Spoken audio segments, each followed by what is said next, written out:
Hello everyone, কি অবস্থা সবার, কেমন আছেন সবাই? গত ভিডিওতে আপনাদের সাথে শেয়ার করেছিলাম আমরা ট্যুরে যাব, তো সেই দিনটাই হচ্ছে আজকে। ট্যুরে যাওয়ার জন্য সকাল সকাল আমরা সবাই মিলে রেডি হয়ে চলে আসি কমলাপুর রেল স্টেশনে। এখান থেকে আমাদের ট্রেন সার্ভিস সকাল 6টা 15 মিনিটে। তো আমি, আমার খালাতো ভাই, বোন, আমার খালামণি আর খালু, আমরা সবাই আমাদের বাসা থেকে আসি। আমার খালামণির ননদের মেয়ের হাজবেন্ড, তার ছেলেরা সবাই যাবে।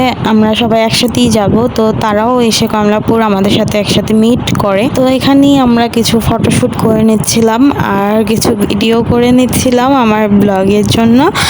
আর এটা কিন্তু আমার লাইফের প্রথম ট্রেন জার্নি হতে চলেছে। আমি এর আগে কখনোই ট্রেন জার্নি করিনি। আমি কিন্তু ট্রেন জার্নি করার জন্য অনেক এক্সাইটেড ছিলাম। আর আমার ভিডিও, ছবি এগুলো তুলে দিচ্ছিল আমার বোন আর রদিশি। তো এই যে ট্রেনের দরজার সামনে একটু দাঁড়িয়ে ছবি তুলেছিলাম, ভিডিও করেছিলাম, সেগুলো আপনাদের সাথে শেয়ার করা হয়েছে।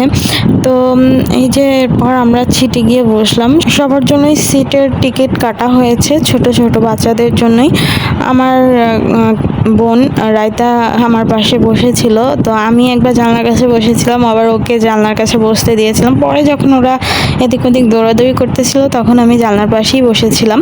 তো কথা বলতে বলতে এই যে দেখুন আমাদের ট্রেনটাও ছেড়ে দিয়েছে, কিন্তু নির্ধারিত সময় থেকে 5 মিনিট লেটে ছেড়েছে। এরপর বিমানবন্দর রেল স্টেশনে গিয়ে থামার পর, সেখান থেকে ছেড়ে যাওয়ার পর আমি প্রায় 1 ঘন্টা কি 1.5 ঘন্টার মধ্যে ঘুমিয়েছিলাম, কারণ রাতে আমরা কেউই ভালো মতো ঘুমাতে পারিনি। অনেক রাতে ঘুমাতে গিয়েছি, আবার 3:30টার মধ্যে আমাদের উঠে যেতে হয়েছে। তো রেডি হয়ে গুছ করে তারপর বের হয়েছি বাসা থেকে, সেজন্য ঘুমটা রাতে ভালো হয়নি দেখে আমি ট্রেনে বসে বসে ঘুমিয়েছিলাম আর কি।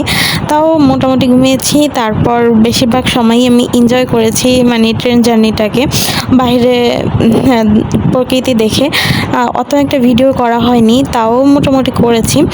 বিমানবন্দর স্টেশন থামার পর তারপর একদম চট্টগ্রাম স্টেশনে গিয়ে থামবে। এটা তো নন স্টপ ট্রেন। আমরা যাচ্ছিলাম পর্যটক এক্সপ্রেস ট্রেনে। ও বাই দ্য ওয়ে, কোথায় যাচ্ছি সেটা আপনাদের সাথে শেয়ার করা হয়নি। আমরা যাচ্ছি কক্সবাজার। তো এই যে আমাদের প্রায় 5-5.5 ঘন্টার মধ্যে চট্টগ্রাম চলে আসে। তো সেখানে আমরা একটু নেমে হাঁটাচলা করে নিচ্ছিলাম প্ল্যাটফর্মে। সেখান থেকে আবার 2-3 ঘন্টার জার্নি হচ্ছে কক্সবাজারে। তো মাঝখান দিয়ে পূবাল এক্সপ্রেস ট্রেনের সাথে আমাদের ডাবল লাইন ক্রসিং হয়ে গিয়েছিল।